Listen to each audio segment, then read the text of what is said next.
Good morning, ladies and gentlemen, and welcome to today's Joint National Park Service, United States Navy Pearl Harbor Remembrance Ceremony. My name is David Ono. I'm the co-anchor at ABC 7 Eyewitness News in Los Angeles, and it is my pleasure to serve as today's Master of Ceremonies. The theme of this 83rd anniversary ceremony is Forging Ahead. The attack on Pearl Harbor marked a pivotal moment in history, awakening America to a new reality of hardship and the specter of protracted war. The American people, both on the battlefields and the home front, rose to this challenge with resilience and determination. The adversity faced by those who served not only forged stronger individuals, but also united the nation with a collective resolve. This anniversary is a tribute to their unyielding spirit and the powerful sense of duty that propelled them to face and overcome insurmountable odds. The annual ceremony serves as a moment of reflection and gratitude, but also as a call to action. It is a reminder to build on the solid foundation left by the greatest generation, adapting to new challenges with the same fortitude and commitment. As we honor the past, we forge ahead, ensuring that the lessons of history continue to guide us in creating a future that upholds the values of courage, resilience, and peace. To our honored guests, the World War II veterans, please remain seated, while all other guests please rise as able for the arrival of the official party.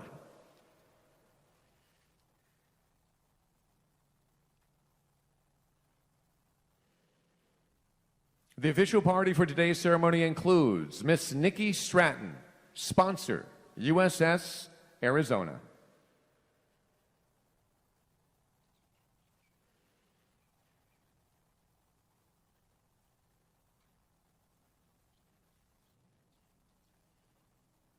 Mr. Tom Leatherman, Superintendent, Pearl Harbor National Memorial National Park Service.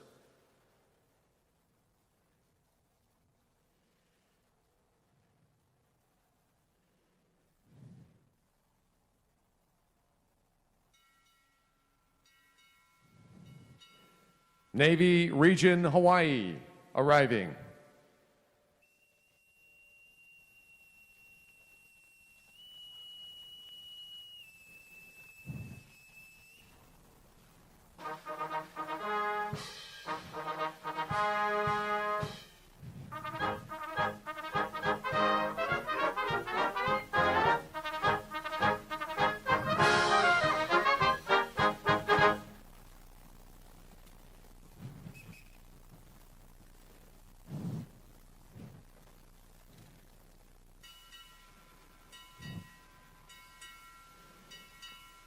United States Pacific Fleet, arriving.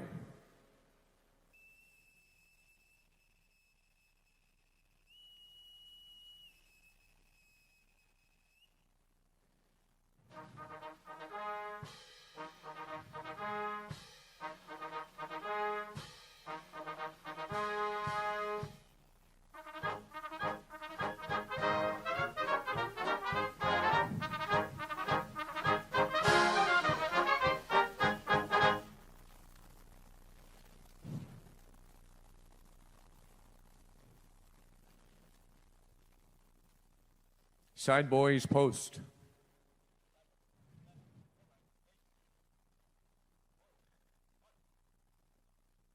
Guests, please be seated. Ladies and gentlemen, it is customary on December 7th that we observe a moment of silence at 7:55 to commemorate the beginning of the attacks on Oahu. At 7:55, you'll hear the sound of the USS Arizona ship's bell rung by Mikhail Fox of the National Park Service to mark the start of our moment of silence. Completing the moment of silence will be F-22 Raptors from the 199th and 19th Fighter Squadrons, known as the Hawaiian Raptors, executing a missing man flyover formation just beyond the USS Arizona Memorial and over Ford Island in honor of those who lost their lives in the defense of our country on December 7th, 1941. Please remain seated as the flyover takes place. The gap in the formation symbolizes our fallen comrades and demonstrates to all that we will always remember their sacrifice. Ladies and gentlemen, at this time, please bow your heads as we observe a moment of silence to honor the events that occurred at this moment 83 years ago today.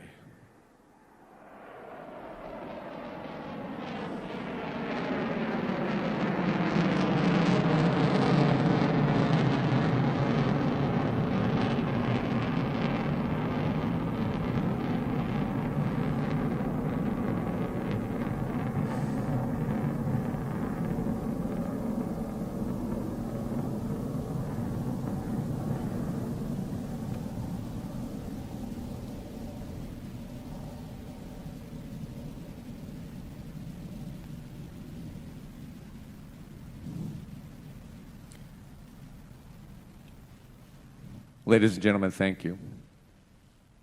And our thanks to the 199th and the 19th Fighter Squadrons for participating in today's ceremony.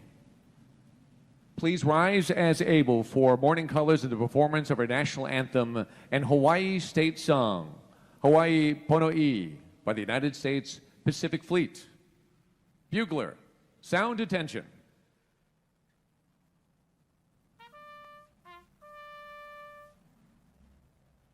Color Guard, parade the colors.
Retire the colors.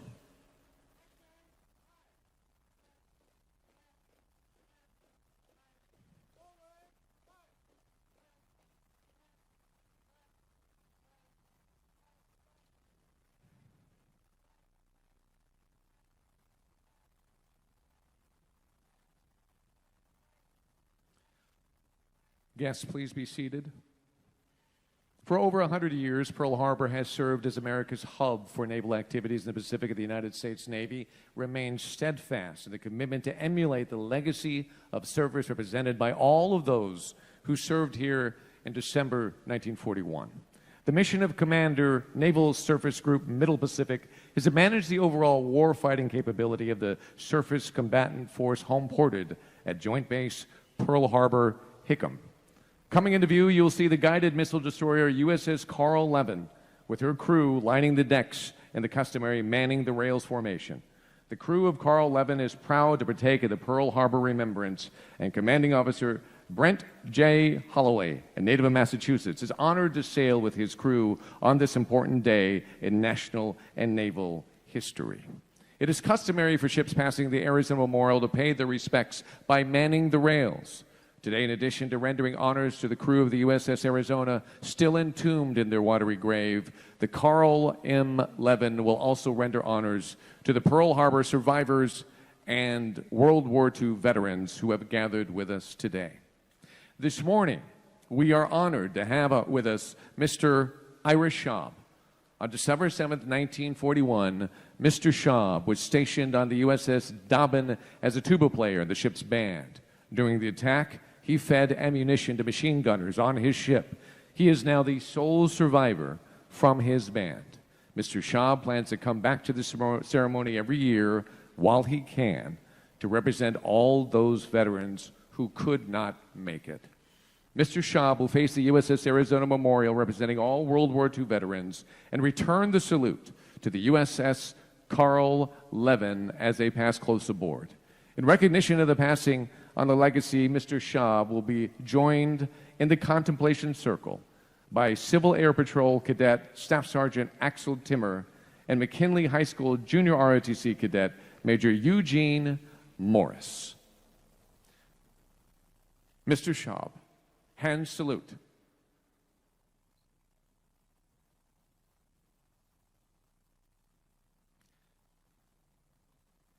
Mr. Schaub, ready to.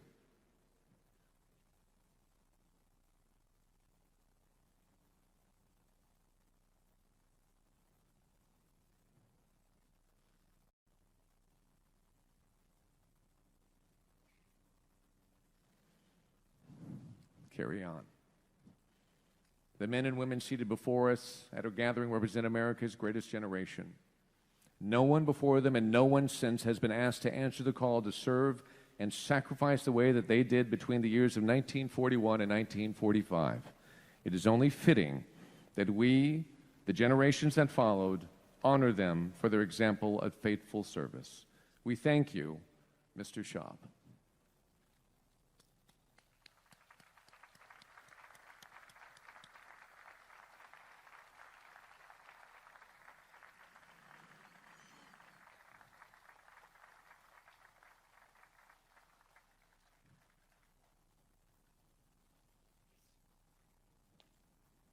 Following the Carl M. Levin, you will also see another mainstay at Pearl Harbor passing by. The Virginia-class attack submarine, the USS Hawaii, representing the Pacific Submarine Fleet. Submarines have a rich and proud history of service in Hawaii, from their earliest arrival to the islands in the early 20th century to their vital contributions to victory in World War II. The surprise attack on Pearl Harbor decimated the surface fleet, but left the submarine force intact. By war's end, submarines had supported all major fleet operations and made 488 war patrols. Success was costly. 52 submarines with 374 officers and 3,131 enlisted men were lost and are considered to be still on patrol. The legacy of the Pacific Submarine Force established in World War II continues today. Armed with the finest ships in the world and manned by the most professional sailors, the Pacific Submarine Force continues to ensure America's critical access to the world's ocean trade routes, provide credible defense against any hostile maritime forces, and project power from the sea to the shore when needed. America's submarine force embodies this year's theme of forging ahead. Several submarines now carry the names of ships sunk or damaged during the fateful event we commemorate today. Three of our nation's newest Virginia-class submarines, the USS Utah, the USS Oklahoma, and the USS Arizona, will soon join the fleet and carry on the tradition of courage and service as the namesakes of the ships and the crews that served so proudly 83 years ago. The USS Hawaii was named to recognize the tremendous support the Navy has enjoyed from the people and state of Hawaii, and in honor of the rich heritage of submarines in the Pacific. The USS Hawaii, also known as War Canoe, is commanded by CDR Daniel Jones. War Canoe recently completed Pearl Harbor Navy Shipyard's first S-9G depot modernization period in July 2024 on time, over 150 days earlier than any other availability of its kind. Quickly following sea trials, the Hawaii Warriors completed an 8,000-plus nautical mile voyage to Stirling, Western Australia, to support the first ever submarine tended maintenance period alongside USS Emery S. Land in support of AUKUS Pillar 1. War Canoe is proud to represent the state of Hawaii and its Ohana as its namesake ship. On the 83rd anniversary of the attack on Pearl Harbor, the crew of the USS Hawaii is honored to participate in this solemn ceremony, remembering those that fought defending our country. And we would like to thank the crew of the USS Carl Levin and the USS Hawaii, the Hawaii Air National Guard, and the United States Air Force for participating in today's ceremony. In the Hawaiian culture, the religious leader or spiritual advisor is known as a kahu. Today we are pleased to have for our invocation a Hawaiian blessing offered by Kahu Kekoa. Please welcome.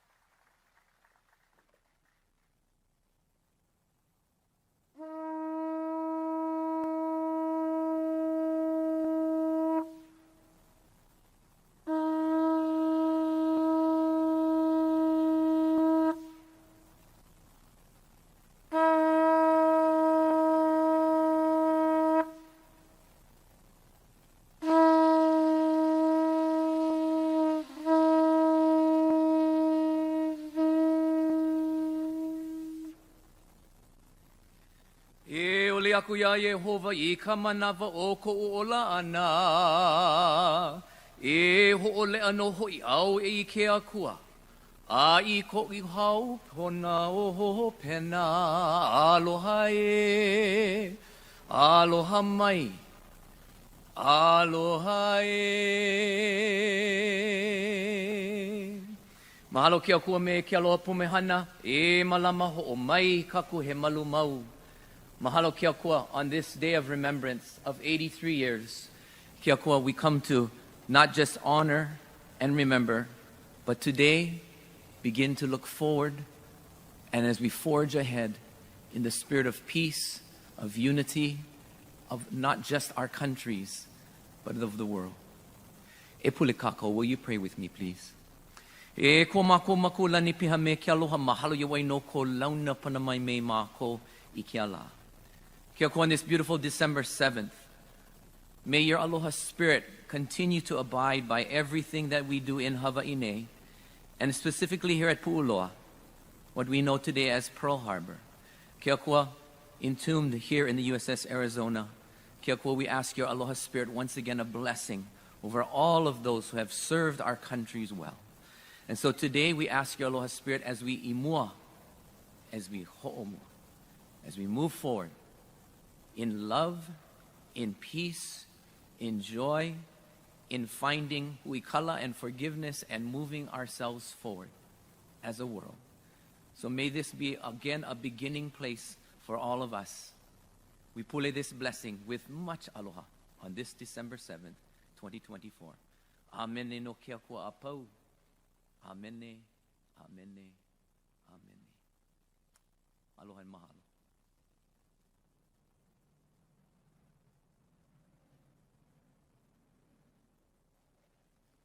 Thank you, Kahukikoa.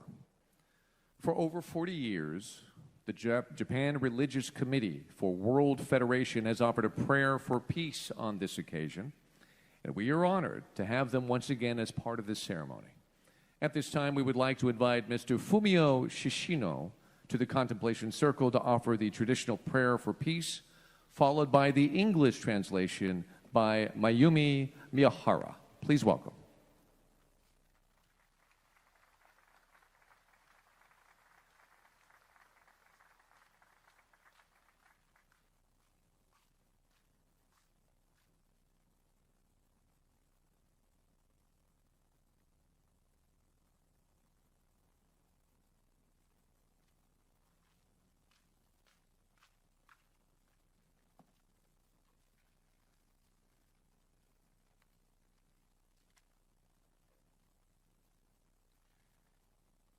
真珠湾攻撃から83年を迎える今日、日米両国間に勃発した不幸な戦争によってお亡くなりになった多くの御霊に対し、謹んで哀悼の誠を捧げます。This year marks the 83rd year since the attack on Pearl Harbor. We have all come together to pay our respect to those who sacrificed their lives for their country when our country suffered from the tragedies of war. 私たち世界連邦日本宗教委員会は、宗教者、信仰者が宗旨、宗派の垣根を越えて集い、心を一つに世界平和を祈り、その実現のために日々活動をしています。Our organization, the Japan Religious Committee for the World Federation, and members from various religions and faiths, our mission is to bring world peace. 1982年9月、ニューヨークの聖ヨハネ大聖堂で日米宗教者会議が開催されました。その時以来、私たちはハワイ平和記念施設案を毎年欠かすことなく派遣し、この慰霊式典に参列してまいりました。In May 1982, we participated in the U.S.-Japan Religion Conference at St. John's Cathedral in New York City. On our way back to Japan, we made a short stop at Pearl Harbor to pray for peace and offer our condolences. Every year since then, we have been welcomed back to pray for peace. しかしながら、2019年12月より新型コロナウイルス感染症が世界中で猛威を振るい、3年もの長い間、この慰霊式典に参加がかなわない事態に至りました。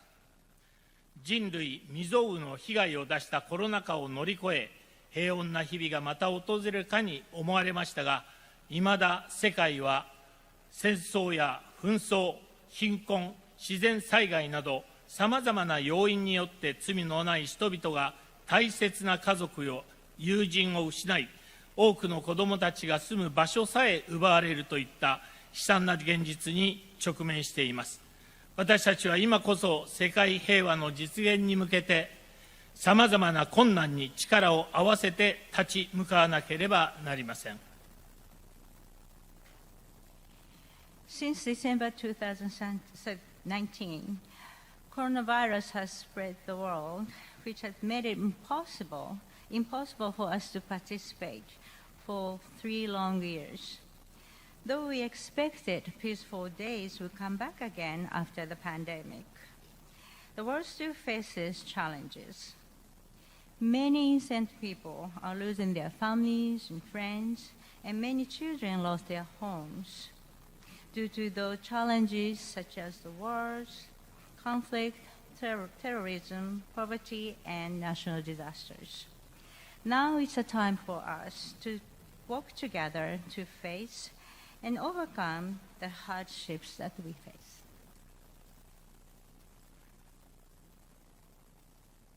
一日も早い真の世界平和と全人類の幸福実現のために、各宗教に受け継がれてきた英知を結集し、共存共栄と相互敬愛の精神をもって宗教者信仰者として共に祈りの誠を捧げる時でありましょう。先人たちのたゆまぬ努力に心から敬意を表し、今こそ人種宗派の垣根を越え、全人類が心を一つにしてさまざまな問題に取り組んでいくことをここにお誓い申し上げます。2024年12月7日、世界連邦日本宗教委員会会長田中恒樹を代読。To achieve the true world peace and bring happiness to all humanity, we shall unite the wisdom passed down through various religions. With a spirit of coexistence, mutual prosperity, and respect for one another, let's come together as people of faith and offer our heartfelt prayers. We sincerely respect the effort made by our predecessors, and now is the time for all humankind to come together to solve the problems beyond all races and religions. December 7, 2024, on behalf of Tsunekio Tanaka, Chairman of the Japan Religious Committee for the World Federation. それでは祈ります。Let us pray for those who sacrifice their lives for peace. Let us pay our deepest respect to the honorable souls. May they rest in peace. Let us pray for true peace in the world. May everyone on earth live in happiness. Let us unite as one family. Let us all live together in love and compassion. May the world be filled with light and honesty. Let us dedicate ourselves to achieving peace. May all God guide us and illuminate our path. 高間のカムロカムロギカムロミシキミタマを咲き生えたまえ。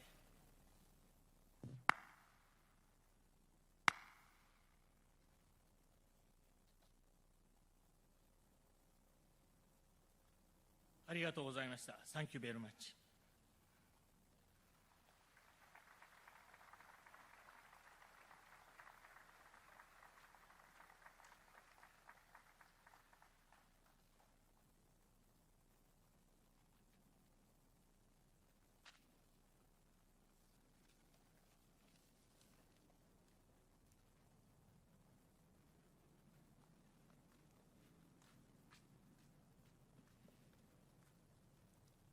Thank you, Mr. Shishino and Ms. Miyahara.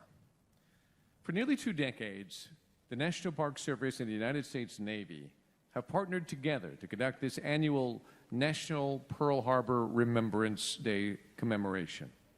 Here to share an official welcome on behalf of the National Park Service is Mr. Tom Leatherman, Superintendent of the Pearl Harbor National Memorial.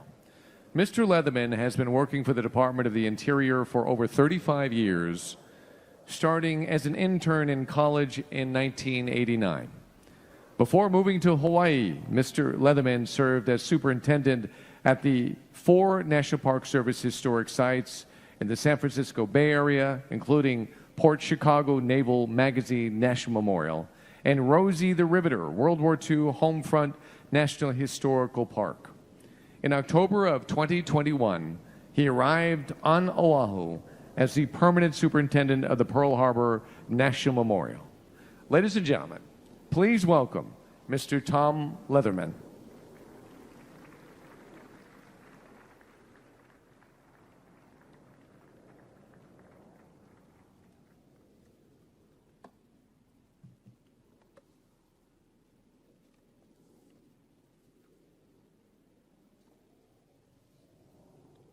Well, I do want to start by saying I don't think we could have ordered better weather, right? So we're thankful for that. So aloha and good morning. I want to open by acknowledging some of our dignitaries joining us today, including the Governor of Hawaii, the Honorable Josh Green, and his wife Jamie. We have Admiral Kaler, Commander of the United States Pacific Fleet, and his wife Gina, Admiral Stephen Barnett, Commander of Navy Region Hawaii, and his wife Naima, and David Szymanski, our Regional Director for the National Park Service Pacific West Region. I'd also like to recognize the members of the Consular Corps and the Senior Executive Service. And lastly, I'd like to recognize all of the flag and general officers, additional elected and appointed officials, and community leaders. E komo mai. Welcome. It is an honor and a privilege to co-host the annual commemoration event on Pearl Harbor Remembrance Day. Even more an honor is getting to be in the presence of these amazing heroes to our country, the World War II veterans and the Rosies and their families who have joined us today. I am grateful to you for your service and honored to be in your presence. Can we please give them a round of applause?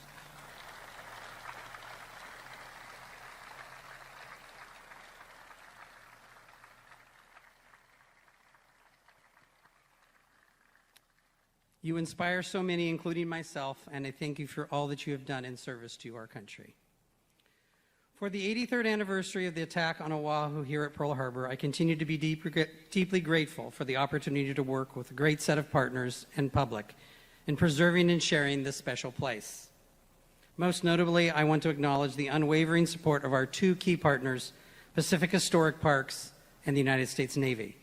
Without these two partners, we would not be able to provide access to the memorial, support learning and educational programming, and preserve this historic place so that we can truly honor those who served and whose lives were lost 83 years ago. Pacific Historic Parks makes events like this possible, and they do so much more every day to help everyone experience this history through audio tours, virtual reality, education programming, and operating our gift shop. The United States Navy, and specifically the Arizona Detachment, share our mission of stewardship of the memorial. They operate the boats that provide access to the memorial and are unwavering in their support in our shared mission. It is clear to me that the relationship between our organizations is stronger than ever, and I look forward to continue building it even stronger in the years to come. I want to thank them both for their dedication and support.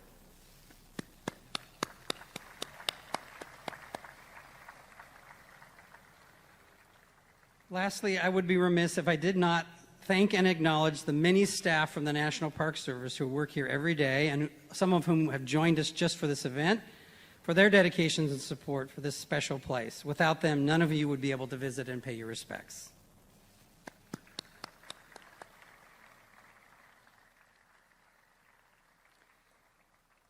This was a tough year here at Pearl Harbor as we reached a milestone we all knew was coming, but had hoped would never arrive. On April 1st this year, we lost the last of the survivors of the crew of the Arizona when Lieutenant Commander Lou Conter passed away at his home in Grass Valley. Lou was 102 when he passed, and I had the fortune of meeting him in person at his 100th birthday, soon after I was selected as the superintendent at Pearl Harbor. Although I did not know Lou well, it didn't take long to recognize his strength and humility and dedication to the history of this place and his time here. He was the consummate advocate of the often quoted phrase, "Remember Pearl Harbor," and had participated in this event through a recorded statement for the last few years when he was not able to join the commemoration in person. To his dying day, he wanted to make sure that we all remembered Pearl Harbor. And we are fortunate to have some of his family with us here today for us to remember him. So what do we do now? How do we move forward? Well, as I'm sure Lou and many of the other survivors would have said, we have to forge ahead and continue to ensure that we continue to remember Pearl Harbor. We need to be even more diligent to make sure that the stories, legacy, and diverse history of Pearl Harbor will be shared at this site and beyond for all time. We must never forget those who came before us and the events that led to this day 83 years ago, so that we learn from our history and hope that something like this will never happen again to anyone. To help us forge ahead here at Pearl Harbor, we're doing all that we can to make sure this place is taken care of and open to the public so that all can come and learn about this history. But it's equally important for you to keep sharing the stories of valor and sacrifice with your friends and family and instilling the sense of respect and inspiration in future generations. I challenge each and every one of you to make sure that those you know are aware of these stories of sacrifice and valor and contributions of those who served here. I ask you, as we forge ahead together, to be part of helping to never forget Pearl Harbor. Only then will we truly honor those who served here 83 years ago. It is my honor to be the superintendent here at Pearl Harbor National Memorial, and in my time, I will do everything I can to make sure we always remember Pearl Harbor. Mahalo.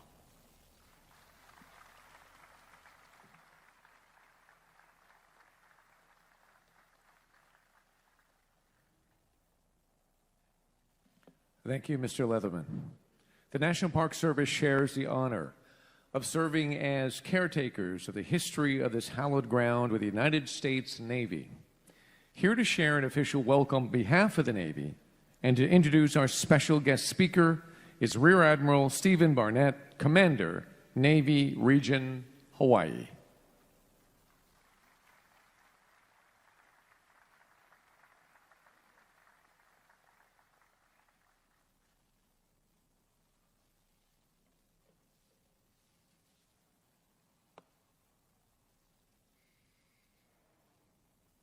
Aloha.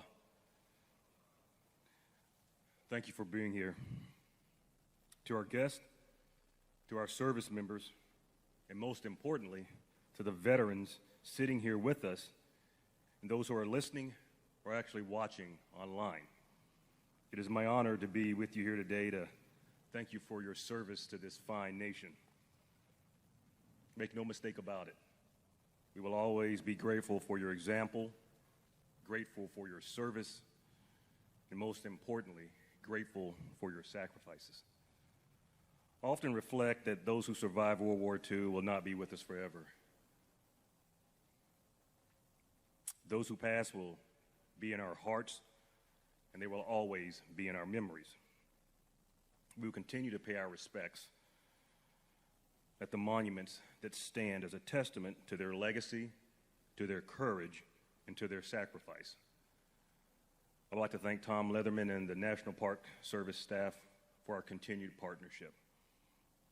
It's very important that we continue to do this annually. There is no better setting, as was said earlier, for this ceremony. It is now my great pleasure to introduce the guest speaker. He is a graduate of the University of Colorado at Boulder, has served in our Navy for over 38 years. He's an F-14 Tomcat and an F-18 Super Hornet pilot with almost 4,000 hours and 600 carrier landings. He's a true leader. He has commanded at every level. At sea, he was a commanding officer of the USS Eisenhower. He was the commander of Carrier Strike Group 9. As a flag officer, he served right here on the island as a director for operations at Indo-Pacific Command. Then he went over to become the deputy commander at U.S. Pacific Fleet.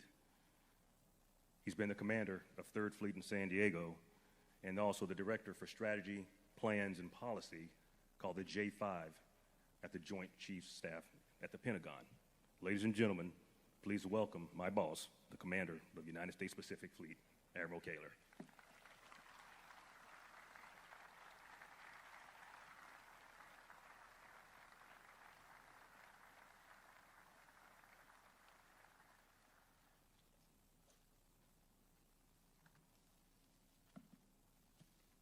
You know, I feel like he has to say that when he says he's my boss. He gave me all these really nice accolades. You know, it takes a long time because I've been doing this a long time. So aloha, everyone, and what an honor it is to be here this morning, here at Pearl Harbor with the backdrop behind me. Completely honored to join you all on this incredibly important day. Thank you for inviting me, for everyone, to speak here today, and thank you to all our distinguished visitors, as mentioned earlier, friends and families for joining us. Thank you specifically to the Pacific Historic Parks and the National Park Service for hosting us, and Tom, beautiful ceremony, beautiful setup, and so thank you very much. Most importantly, I'd like to thank our Pearl Harbor survivors and World War II veterans for traveling here year after year and connecting us firsthand to the heroic feats that accomplished that day. And I can't help but reflect of the 4 airplanes we just saw, the ship and the submarine, and realizing that those are manned by sailors and airmen that had the opportunity today on this beautiful day to show their respect. And I would tell you, as both a ship captain and as a fighter pilot, there's no higher honor to do that. I'm jealous of them today as they just landed and they are just docking their ships. But what a wonderful honor they had the opportunity to do today to honor you all here in the front row and this historic site. We gather here today to remember the date which lives in infamy. 83 years ago today, on a beautiful morning, just like this one, Pearl Harbor was assaulted and the world changed. Today we have veterans among us who witnessed it with their own eyes, whose memories are seared with the chaos and violence and the devastation of that day. The rest of us must just imagine it. The peace of a brilliant Sunday morning sky turned dark with enemy fighters. Gentle trade winds pierced with gunfire explosions and sirens. Towering battleships and massive buildings erupting in flames. The waters of Pearl Harbor thick with blood and fuel, the air heavy with toxic fumes. The courageous defenders rushing to respond in any way they could. The violence was local. It was all around us, and the fight was on. The survivors here today lived all of that. They will never forget it, and neither must we. The attack on Pearl Harbor was not the end of the story, it was just the beginning. Our World War II veterans fought back with courage, with determination, and they fought with what they had. They started quickly by beating the enemy at Midway a mere 6 months later. From there, they fought their way across the Pacific to Guadalcanal, the Philippine Sea, and to Leyte Gulf. They finished their campaign at Okinawa, then the largest sea-air-land battle in history. Their victory in World War II was not preordained, nor did it happen by accident. It happened because our greatest generation responded to the attack on Pearl Harbor with tenacity. They took the fight to the enemy, executed with their full commitment, and won. With their actions, they set standards for excellence to which we strive to emulate today. That greatest generation is with us now. We are honored to be here with Pearl Harbor survivors Ira Ike Schaub. And sir, thank you for this wonderful honor and salute that you gave our sailors. He served on USS Dobbin, and we're also here with Kenneth Stevens, who served on USS Whitney. Welcome to our World War II veterans, Wilbur Toda, Al Chatwin, John Gleason, Don Graves, Arthur Shack, and Johnny Shelton. Rosies who supported the war effort have joined us as well. Jane Gibson, Delphine Caput, Erlinda Gallego Sevilla, and Clarice Lafreniere.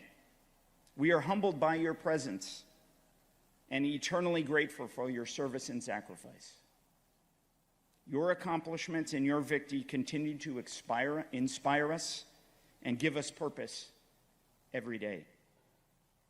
As mentioned, fewer of these heroes join us every year, so we continue to be grateful to all of you. Earlier this year, we mourned the loss of Luke Hunter, as Tom mentioned, the last Arizona survivor. He attended this ceremony in person year after year. For decades, Lou's life mantra was, "Don't panic." When the Arizona sank, he came back on a boat to rescue his shipmates. Later in the war, when his plane was shot down over the Pacific, he told his air crew, "Get ready to swim, and if a shark comes up to you, punch it in the nose." He set example of strong and steady action for all of us. We also lost this year Sterling Cale, the last Pearl Harbor survivor that lived in Hawaii, who was beloved and was a longtime volunteer here at the Pearl Harbor Visitor Center. Sterling served in World War II, the Korean War, the Vietnam War. He then worked for the U.S. Agency for International Development. He served his country for 57 years. They and many others are now gone, but they are not forgotten, nor will they ever be. Lou, Sterling, and the shipmates can rest easy knowing that their legacy endures on earth. And we will move heaven and earth, just as they did, to defend our country and our way of life. Today we stand on their shoulders and on the shoulders of other heroes in front of us. From Pearl Harbor, we learned much. We learned to be forever vigilant, to maintain a combat rehearsal mindset at all times. And we train our sailors to that every day. In fact, right now, the Pacific Fleet is in the most operational intensive period we have experienced in years. In 2024, the Abraham Lincoln, the USS Ronald Reagan, and the USS Theodore carrier strike groups all operated in our waters to ensure a free and open Indo-Pacific.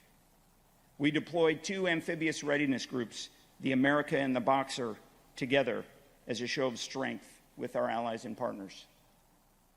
George Washington has now forward deployed to Japan for overseas duty and is ready for action with our partners.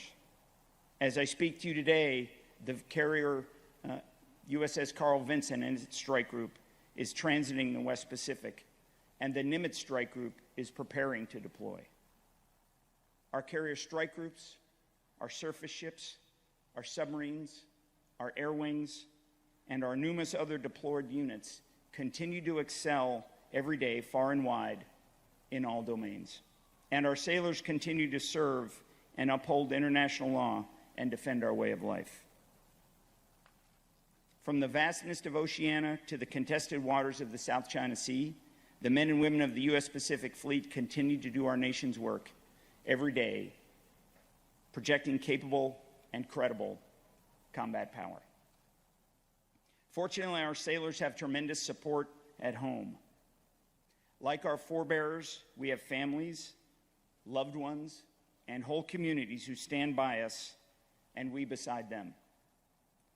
Many of you are in the audience today, and we must always remember to take care of our families and our neighbors because they take care of us, just as they did 83 years ago. We cannot do what we do without you. No sailor succeeds alone, and when our families and loved ones support us and what we do, they too serve and sacrifice our nation. We serve in consequential times. Today, as in our past, our competitors seek to challenge the order, but we meet those challenges and we will prevail. We perform with peerless professionalism to build and demonstrate combat readiness every day. And we maintain the tenacity and integrity for the fight. Anyone who thinks we don't makes a drastic miscalculation. To the greatest generation, I promise you, we will never forget the example you set and the excellence you demonstrated. We will use your example to better ourselves every day, and we will never forget what you did. We will be ready to win at any time. Like our greatest generation, if that fateful day comes, We will not wait for history to write our actions. We'll act to write our history. And with that, I would like to then once again thank our Pearl Harbor survivors, our Rosies, and our World War II veterans. Thank you to our distinguished guests, families, and friends for joining us, and more importantly, the honor of being able to address you today. Thank you and mahalo.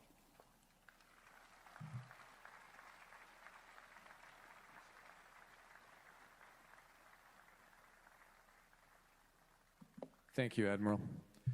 Now I would like to introduce our keynote speaker, Miss Nikki Stratton.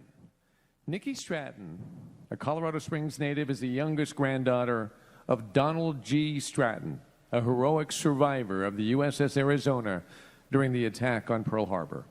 She graduated from Washington State University in 2007 with a Bachelor of Education, and she began her professional journey as a college basketball coach at Washington State University and the University of Wyoming before transitioning into the private sector. Currently, she serves as Director of Strategy for a small MarTech company. In 2020, Nikki was deeply honored to be appointed by the Secretary of the Navy as a sponsor of the future USS Arizona SSN 803, a nuclear submarine and the first vessel to bear the Arizona name and a powerful symbol of remembrance for the 1,177 men lost aboard the USS Arizona BB-39. Nikki plays an active role in shaping the legacy SSN 803, ensuring it serves as a living tribute to the courage and dedication of those who sacrificed their lives at Pearl Harbor. Ladies and gentlemen, please join me in a warm welcome for Miss Nikki Stratton.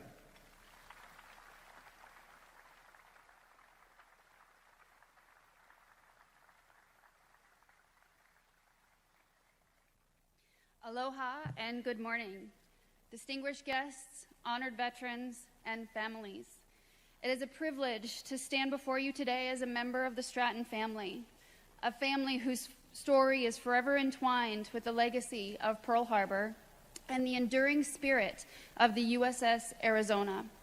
On December 7th, 1941, my grandfather, Donald Stratton, faced unimaginable adversity aboard the Arizona. His survival was a testament to the grit, compassion, and loyalty of those who fought beside him and risked everything to save others. Today, as we look toward the future with the commissioning of the USS Arizona SSN 803, we honor that same determination, the belief that we can do hard things, whether overcoming great tragedy, carrying forward cherished legacies, or embracing the joy of remembrance and progress. These values form the foundation of this submarine's mission and symbolize the indomitable spirit of the men and women who serve our nation. Together, we will ensure that the sacrifices of the past inspire the promise of the future. The attack on Pearl Harbor was a moment of profound tragedy, but also a turning point in history. The days that followed, Americans faced a stark choice: succumb to despair or rise to the challenge. The generation that lived through those days chose to rise up, tackling even the most difficult tasks, rebuilding not only ships and fleets, but most importantly, their faith in humanity and their fortitude to secure a brighter future. For my grandfather, doing the hard things was not abstract. It was a matter of survival. Severely burned with his ship sinking beneath him, he mustered every ounce of strength to pull himself across a rope to safety aboard the USS Vestal. That act, hauling his body hand over hand while flames roared beneath him and planes attacked above, is a testimony to his unbreakable will. After months of recovery, he re-enlisted in the Navy, returning to fight the very enemy that tried to take everything from him. His resilience embodies the essence of doing the hard things, finding strength in moments of weakness, and persevering in the face of overwhelming odds. For survivors like my grandfather, it also meant sharing their stories. not out of bitterness or anger, but to ensure their shipmates' sacrifices were never forgotten. The future USS Arizona SSN 803 will stand as a tribute to this country's triumphant and indestructible spirit. Its construction and mission remind us that the hard things are worth doing because they honor the legacy of those who came before us. Building a modern nuclear-powered submarine requires advanced technology, innovative thinking, and the collaboration of countless individuals dedicated to safeguarding our future. Just as the Pearl Harbor sailors stood firm in the face of overwhelming odds, the future sub and crew now stands as a symbol of determination and progress. If there is one defining trait from December 7th, 1941, it's grit. That resolve to withstand everything when the odds seem insurmountable.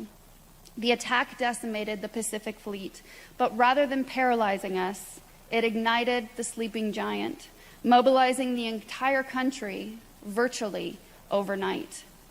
Americans across the nation demonstrated their unshakable resolve. Shipyards worked tirelessly to produce vessels in record time. Pilots trained intensively, and families rationed and sacrificed for the war effort.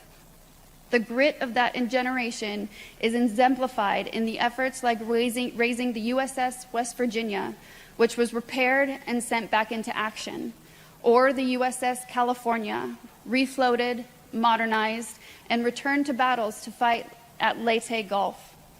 These monumental undertakings symbolize the nation's refusal to surrender, even under the direst of circumstances.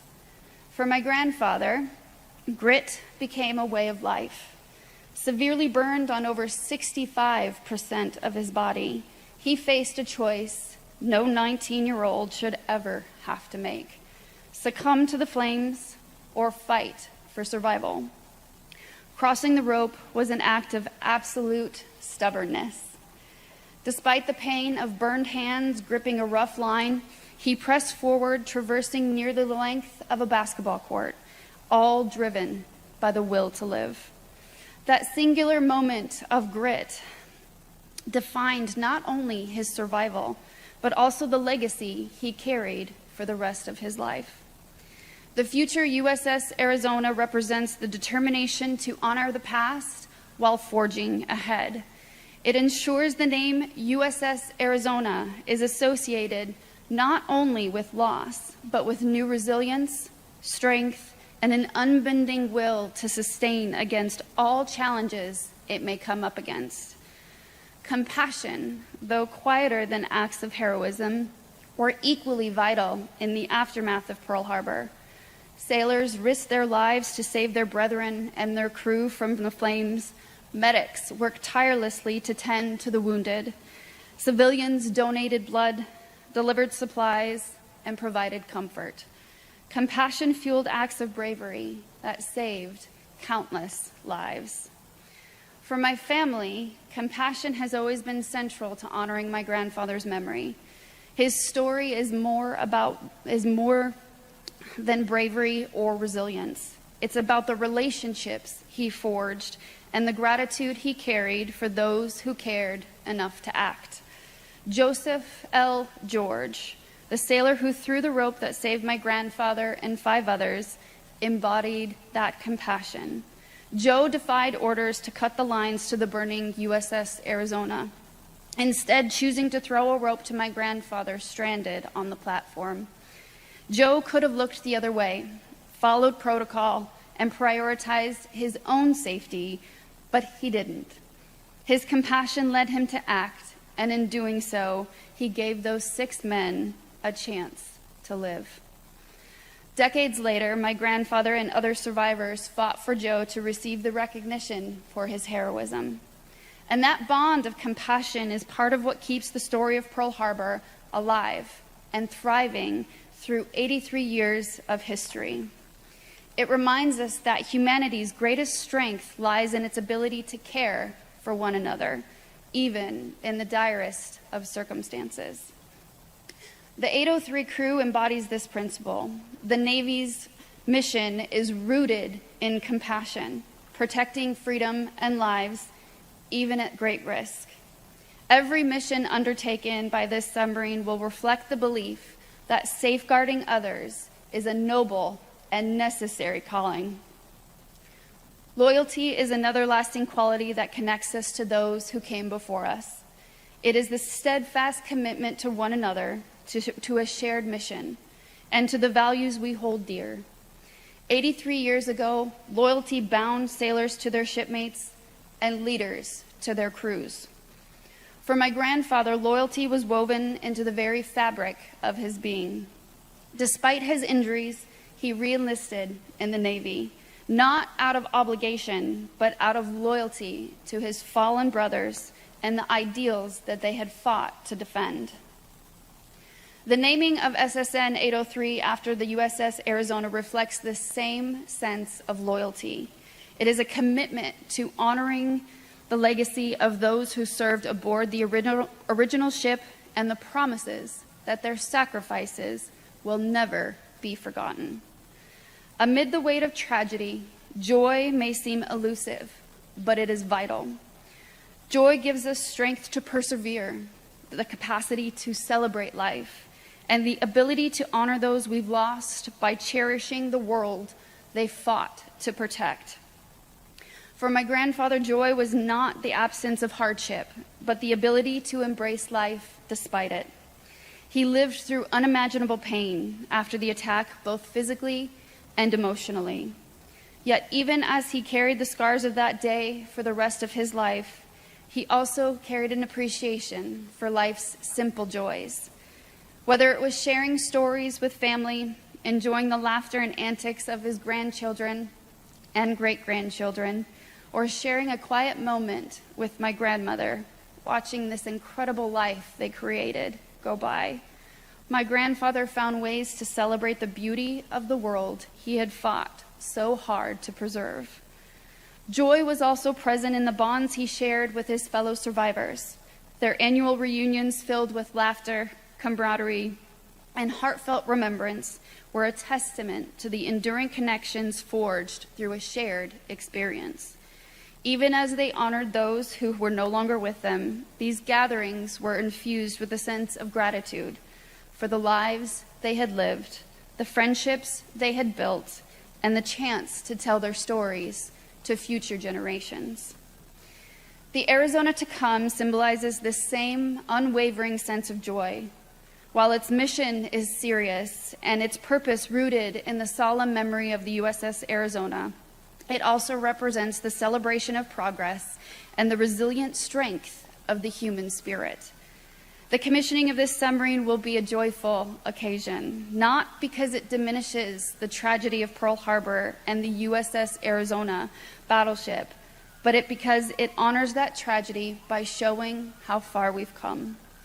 It will be a moment to celebrate the ingenuity, teamwork, and dedication that made its creation possible, as well as the sailors who will serve aboard her. Finally, joy reminds us to cherish the freedoms and opportunities we enjoy today. Those who fought at Pearl Harbor did so out of love. Love for their families, love for their friends, and the ideals that made life worth living.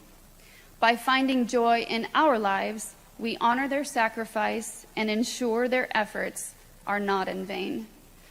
As we reflect on Pearl Harbor's history, let us remember that joy comes not from ignoring hardship, but from celebrating the triumphs born from it. It is about gratitude for the present and hope for the future. In this hallowed ground, in this sacred place, we are connected by the stories of the past, the challenges of the present, and the promise of the future. Whether through doing the hard things, courage, grit, compassion, loyalty, or joy, the lessons of Pearl Harbor will continue to guide us forward. As we look towards the commissioning of the future USS Arizona SSN 803, let us carry these values with us, not just as a tribute to those who came before us, but as a commitment to those who will come after. Thank you, And may we always remember Pearl Harbor by living lives that honor the sacrifices made. Thank you.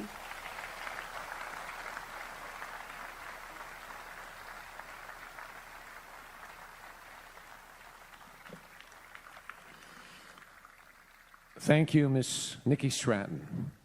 So this morning, we will place wreaths to honor the territory of Hawaii, Army, Marine Corps, Navy, Air Force, Space Force, and Coast Guard. The wreaths will be presented by active duty and Guard service members, National Park Service Rangers, and this year, in keeping with the theme of passing on this enduring legacy to our future generations, the wreath presenters will be joined by members of the local McKinley High School Junior ROTC, cadets of the Civil Air Patrol, and the cadets from the Junior ROTC unit of Campbell High School. The wreaths you're about to see presented are an expression of our gratitude and a symbol of our unending appreciation of service and sacrifice. Today, with these wreaths, we honor all the heroes, military and civilian, who lost their lives on December 7, 1941. This formation, moving from the Remembrance Circle, which preserves the names and memories of each American who lost their lives on December 7th, represents our past and present. It honors those who fought in the name of freedom 83 years ago and recognizes the veterans and current active duty members who continue to serve our country with honor, courage, and commitment. The wreaths will be placed in the contemplation circle as an indelible reminder of the legacy of these service members and civilians, and the hope that every future generation never forgets the many sacrifices that make freedom possible. The bell from the USS Arizona will sound in honor of the sacrifice of each service. We remember the territory of Hawaii.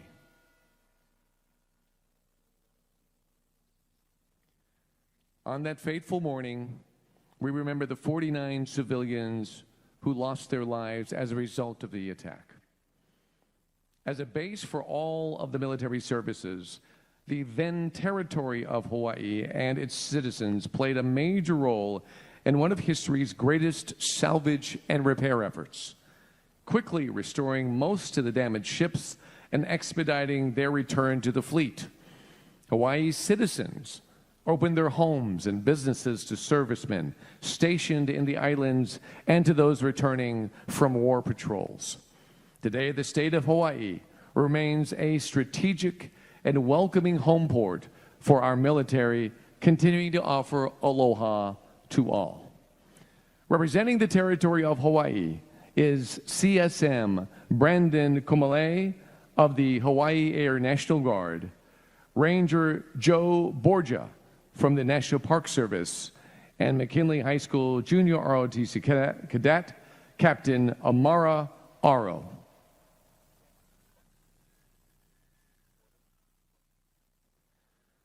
We remember the United States Army.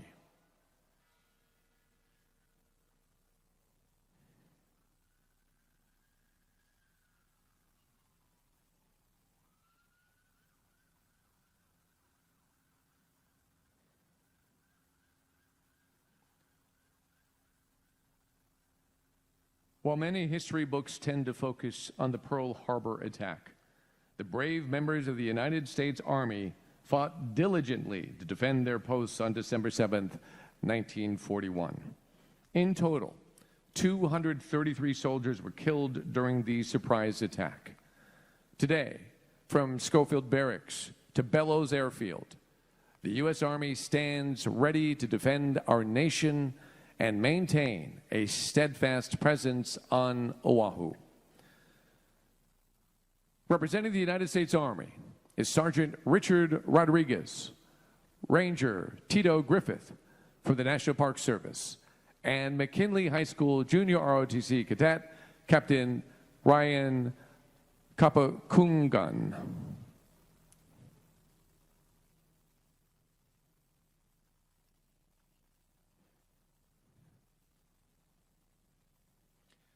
We remember the United States Marine Corps.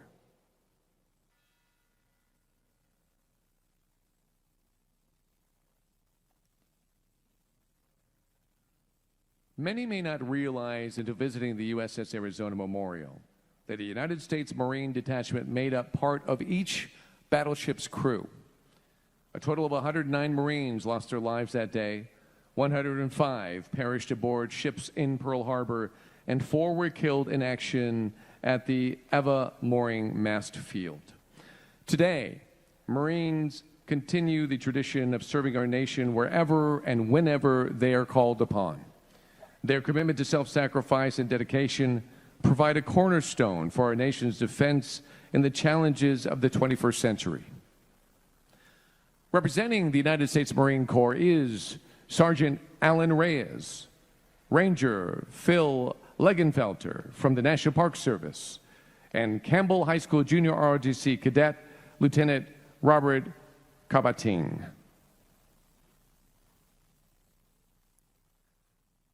We remember the United States Navy.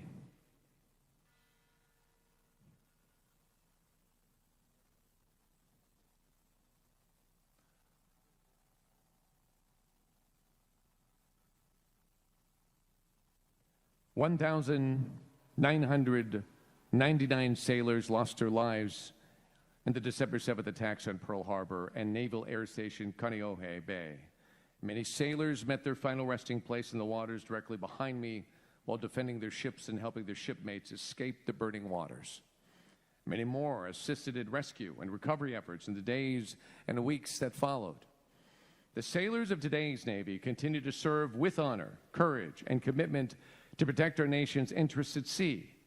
Alongside America's allies and partners, they stand ready to provide maritime defense, preserve economic prosperity, and keep the seas open and free. Representing the United States Navy is BM2 Jesse Moore, Ranger Daniel Dapais from the National Park Service, and Campbell High School Junior ROTC Cadet Lieutenant Commander Juliette Castone.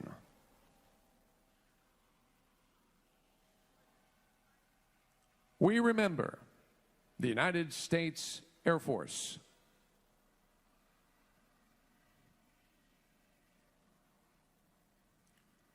Though not yet in service in 1941, the United States Air Force was formerly referred to as the Army Air Forces, and here on Oahu as the Hawaiian Air Force. On December 7th, Lieutenants Ken Taylor and George Welch scrambled to their aircraft parked at Haleiwa Field and took off to brave the skies against incredible odds. Today, airmen serving the United States Air Force in Hawaii continue the legacy of the defense of America's vital airspace interests and around the globe. Representing the United States Air Force is A1C Sloan Campbell, Ranger Susie Schmalbeck from the National Park Service, and Civil Air Patrol Cadet Captain Adam Etlich.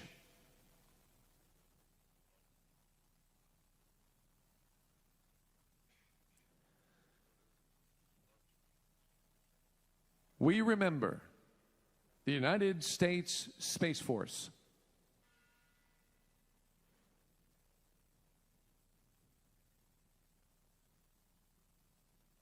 America's newest military branch, the United States Space Force carries the proud legacy of the Army Air Forces as guardians of America's interests around the globe. They represent the latest example of carrying on the legacy of the generations of Americans we honor today. The Space Force Guardians in the Indo-Pacific stand vigilant to safeguard American assets in orbit from physical and digital attack in the ever-changing challenges of the 21st century. Representing the United States Space Force is Specialist 3 Holly Morang, Ranger Dustin Furlong from the National Park Service, and Civil Air Patrol Cadet Tech Sergeant Lillian Burrell.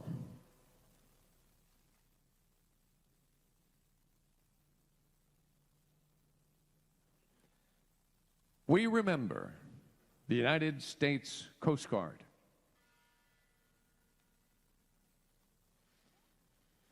At the time of the attack, U.S. Coast Guard vessels in Hawaii were all stationed in Honolulu.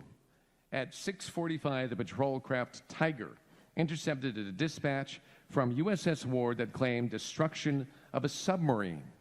Later, Tiger itself came under enemy fire as it participated in the defense of Oahu. The United States Coast Guard continues to serve as America's frontline agency for enforcing the nation's laws at sea, protecting the marine environment, and providing life-saving sacrifices. Representing the United States Coast Guard is AET-3 Jacob Keller, Ranger Joseph Wool from the National Park Service, and Campbell High School Junior ROTC Cadet Ensign Hayden Umayam.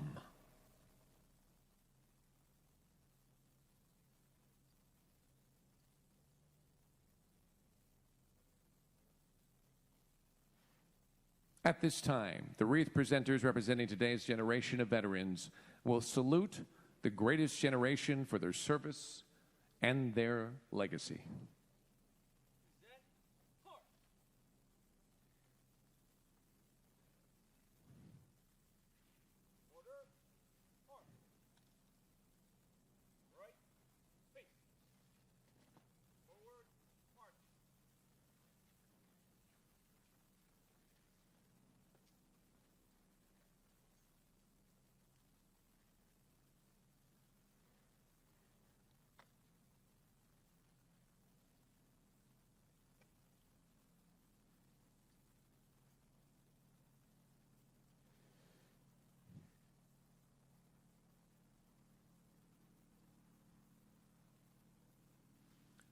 Would all Pearl Harbor survivors and all of our World War II veterans please remain seated so that we and all who are present here today can honor you. We acknowledge that on December 7, 1941, and in the years that followed, you executed your duties at your posts and weathered the storm of war. It is because of you and all those who served 83 years ago that we enjoy freedom and liberty in this great country today. Will everyone else please stand and join me in expressing our appreciation? A grateful nation applauds you today.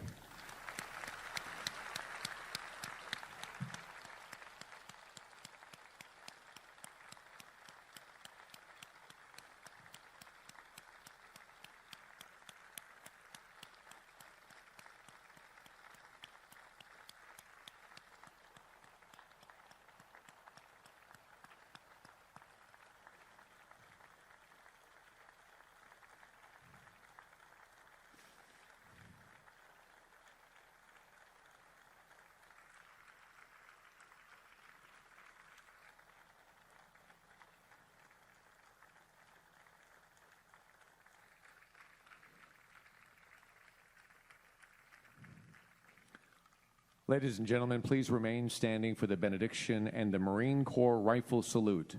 At the conclusion of the rifle salute, a bugler for the United States Pacific Fleet Band will blow taps from the contemplation circle, symbolizing our commitment to always remember the lives lost on that day and to carry on their legacy of hope in the defense of freedom and lasting peace. Captain Gary Thornton, Navy Region Hawaii Chaplain, will now offer the benediction. Please welcome.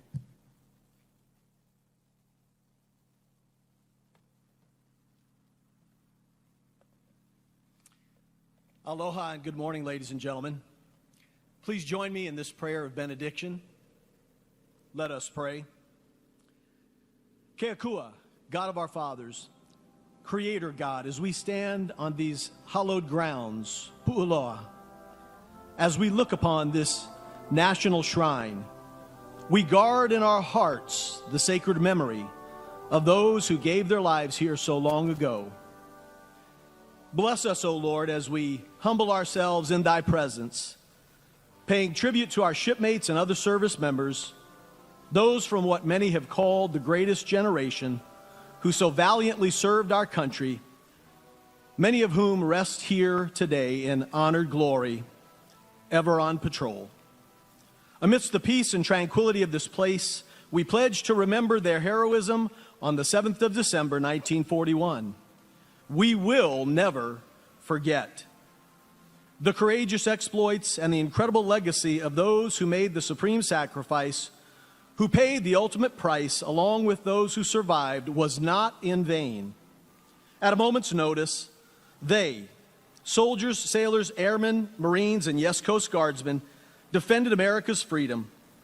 Those who died paid the ultimate price, demonstrated and upheld America's fighting spirit. Immortal One, we give you thanks today for those brave souls.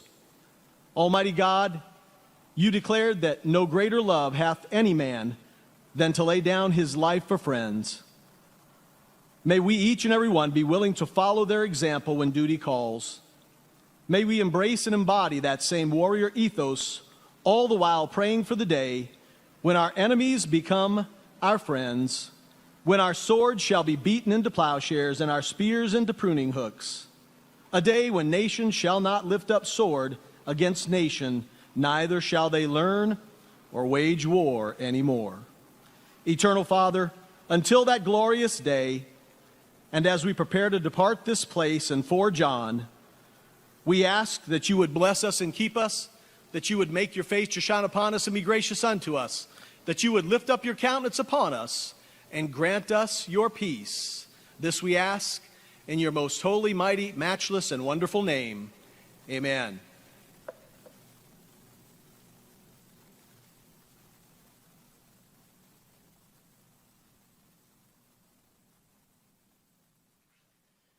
Captain Thornton, thank you so much. Stand by for rifle salute.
Side boys post.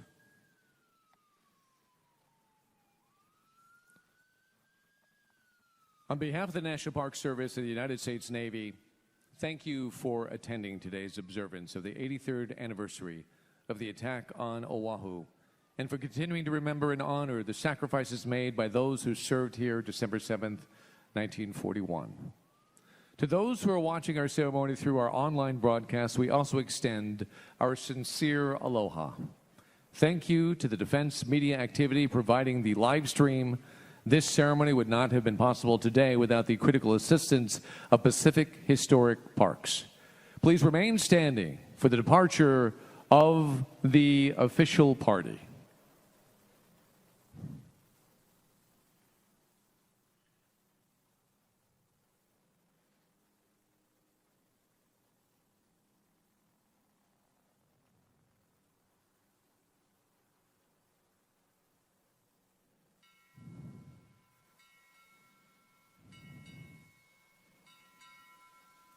United States Pacific Fleet departing.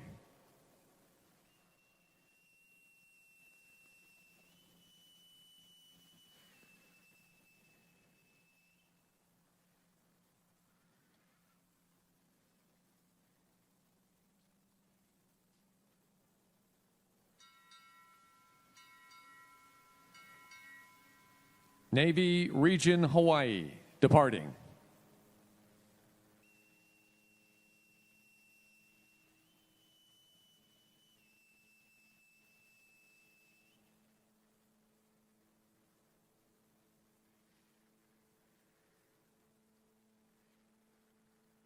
Mr. Tom Leatherman, Superintendent, Pearl Harbor National Memorial, National Park Service, departing.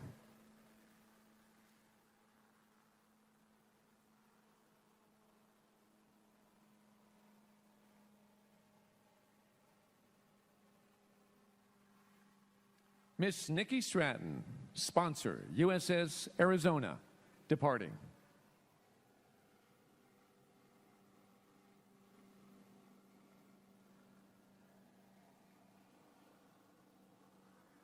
Ladies and gentlemen, this concludes our ceremony. Please take a moment to meet our veterans in attendance and offer a personal expression of gratitude for their service, their sacrifice, and for giving us the opportunity to honor them here today. Please enjoy the patriotic music performed by the United States Pacific Fleet Band as you depart. We hope you enjoy the rest of your day. Mahalo, aloha.